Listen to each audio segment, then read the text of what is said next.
सामान्य तौर पर एक छोटा टॉपिक माना जाता है, लेकिन प्रतियोगिता परीक्षा में चयन के अंदर इसका भी महत्वपूर्ण स्थान है। लिंग का शाब्दिक अर्थ चिन्ह माना जाता है। दो अन्य अर्थ भी है इसके, निशान और पहचान का साधन। परिभाषा जो बचपन से हम किताबों में पढ़ते हुए आए हैं, व्याकरण में पुरुष या स्त्री जाति का बोध कराने वाले शब्द रूप को लिंग कहते हैं। अर्थात जिससे पता चले वह पुरुष है या स्त्री, उसे लिंग कहते हैं। भेद इसके दो पाए जाते हैं, पुल्लिंग और स्त्रीलिंग। नपुंसक लिंग संस्कृत में पाया जाता है, हिंदी में नपुंसक लिंग नहीं पाया जाता है। नपुंसक लिंग का अर्थ होता है वह शब्द जो न तो पुल्लिंग है और न स्त्रीलिंग है, किंतु अपवाद स्वरूप हिंदी में उभयलिंग पाया जाता है। उभयलिंग नपुंसक लिंग से बिल्कुल अलग है। उभयलिंग का तात्पर्य है वह शब्द जो पुल्लिंग भी है और स्त्रीलिंग भी है। ये उभयलिंग पद सूचक शब्दों में होता है। पद या कोई पोस्ट होती है, जैसे आप देख सकते हो सचिव है, राष्ट्रपति, मुख्यमंत्री, सरपंच, मैनेजर, डॉक्टर। हम इनके स्त्रीलिंग नहीं बना सकते। सचिव का हम कैसे बनाएंगे इसका स्त्रीलिंग? यहाँ ये ध्यान देना है कि परीक्षा में अगर प्रश्न आए लिंग के कितने भेद होते हैं, तब आपको भेद इसके दो ही करने हैं। ये अपवाद स्वरूप उभयलिंग साथ में पाया जाता है। अब किसी शब्द के बारे में उसका निर्धारण कैसे करें कि वह शब्द पुल्लिंग है या स्त्रीलिंग, उसके लिए सामान्यतया दो नियम पाए जाते हैं। एक नियम जो बचपन से हमें जिसकी जानकारी है, यहाँ शरीर रचना के आधार पर लिंग का निर्धारण किया जाता है। आप देख सकते हैं यहाँ आर में लिखा है ये पुल्लिंग है, इसका स्त्रीलिंग होगा औरत। बाल, बाल का स्त्रीलिंग बागिन, सेठ, सेठानी, अध्यापक, अध्यापिका। ऐसे शब्दों के लिंग रूप को हम आसानी से पहचान लेते हैं। इनमें कुछ ऐसे शब्द हैं जिनमें चीता है तो सामान्य तौर पे चीता पुल्लिंग माना जाता है, कौवा पुल्लिंग माना जाता है, मछली, कोयल और तितली स्त्रीलिंग मानी जाती है। लेकिन इनमें भी हम पुल्लिंग स्त्रीलिंग कैसे बनाते हैं वो मैं आपको बता देता हूं। इन शब्द ऐसे शब्दों के साथ में नर या मादा जोड़ा जाता है। नर या मादा जोड़कर इनका पता लगाया जाता है। अर्थात चीता का पुल्लिंग होगा नर चीता, स्त्रीलिंग होगा मादा चीता। इस प्रकार बाकी शब्दों को भी, इन पांचों शब्दों को भी आप पुल्लिंग स्त्रीलिंग कर सकते हैं। दूसरे निर्धारण संबंधी नियम की ओर हम चलेंगे। रूढ़ि, परंपरा और व्यवहार। ये देख लीजिए, मेज। मेज का हम इस नियम से नहीं कर सकते। शरीर रचना का तो इसमें कुछ सिद्धांत लागू ही नहीं होता है, तो इनके लिए हम रूढ़ि, परंपरा या व्यवहार लेंगे।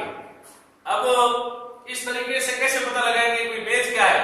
हम अपने हमारी सामान्य भाषा व्यवहार में मेज को व्यवहार में कैसे लाते हैं, उसका पता लगाने के लिए आपको जो भी शब्द है, मान लीजिए मेज है, उसके साथ कोई क्रिया जोड़िए या विशेषण जोड़िए।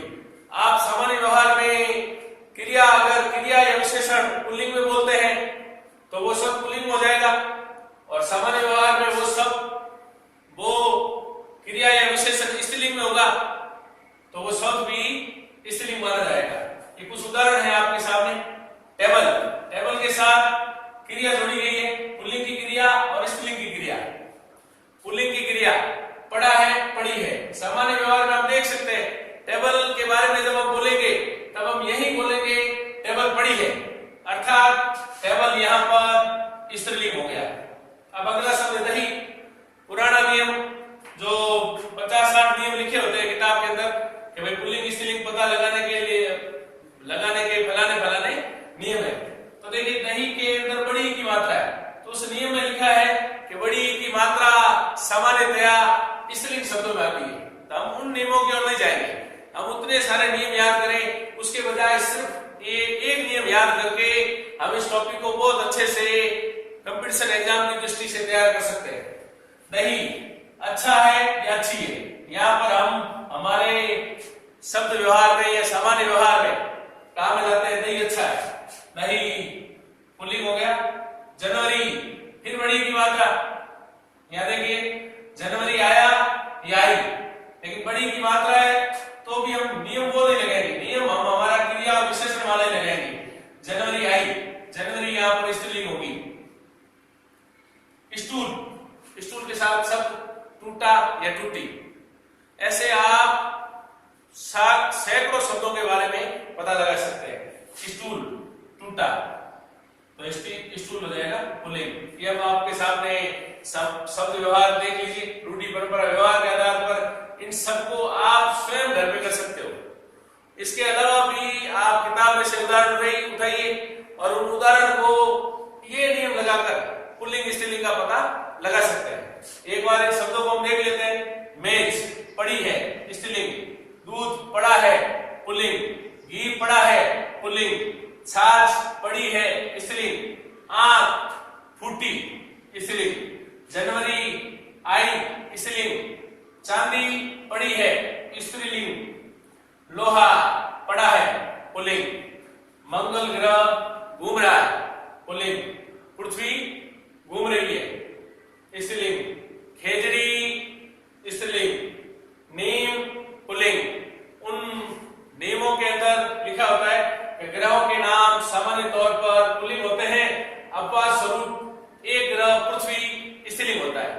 तो ऐसे उन नियमों के झंझट में हमें जाना ही नहीं है, हमें तो उस शब्द के साथ एक क्रिया या विशेषण जोड़ना है और उन शब्दों के बारे में लिंग का निर्धारण कर देना है। किस तरीके से हम परीक्षा में सफलता प्राप्त कर पाएंगे, इसके कुछ मैंने वस्तुनिष्ठ प्रश्न लिखे हैं। तरीका यही होता है कि इसकी तैयारी के बाद में आपको वस्तुनिष्ठ प्रश्न करने चाहिए। देखिए, पुल्लिंग स्त्रीलिंग का पता लगाने के लिए बचपन से हमने कक्षा 6 के बाद में जो पढ़ाई की है उसके अंदर ऐसे शब्द ऐसे प्रश्न होते हैं, ऊंट, शेर, गाय, भालू। अब इसमें से आपको पूछा जाए कि स्त्रीलिंग कौन सा है, तो कक्षा 6 का छात्र भी बता सकता है गाय, लेकिन कंपटीशन एग्जाम में प्रश्न किस प्रकार के आते हैं। प्रश्न नंबर 2 को देखिए, निम्न में से पुल्लिंग है। अब आपको यहाँ पर पुल्लिंग का पता लगाना है, तो इनके साथ में आपको क्रिया या विशेषण जोड़ना होगा। सेवा की गई, क्रिया स्त्रीलिंग में है, ये स्त्रीलिंग। किताब पढ़ी है स्त्रीलिंग, हिंदी पढ़ी गई स्त्रीलिंग। प्रयोग किया, प्रयोग के साथ शब्द किया जुड़ेगा, यहां पर हमारा निम्न में से पुल्लिंग है प्रयोग। प्रश्न नंबर 3, निम्न में से स्त्रीलिंग पता लगाना है। अब चारों शब्दों के अंदर आप देख सकते हो बड़ी की मात्रा है, लेकिन हम हमारे नियम से करेंगे क्रिया और विशेषण जोड़कर। पानी पिया पुल्लिंग, दही पड़ा है पुल्लिंग, घी पड़ा है पुल्लिंग, नदी बह रही है स्त्रीलिंग। ऊपर प्रश्न नंबर 1 लिखा है जो उभयलिंग से जुड़ा हुआ है। हिंदी में लिंग में कौन सा भेद पाया जाता है, तो हिंदी में ये 4 नंबर ऑप्शन वाला भेद नपुंसकलिंग हिंदी में नहीं पाया जाता है। धन्यवाद मित्रों, पूरे वीडियो को ध्यान से देखने के लिए, सुनने के लिए, और आगे हिंदी व्याकरण पर मैं अन्य टॉपिक भी आपके सामने लेकर आऊंगा। अगर वीडियो पसंद आए तो लाइक कीजिए, शेयर कीजिए। धन्यवाद।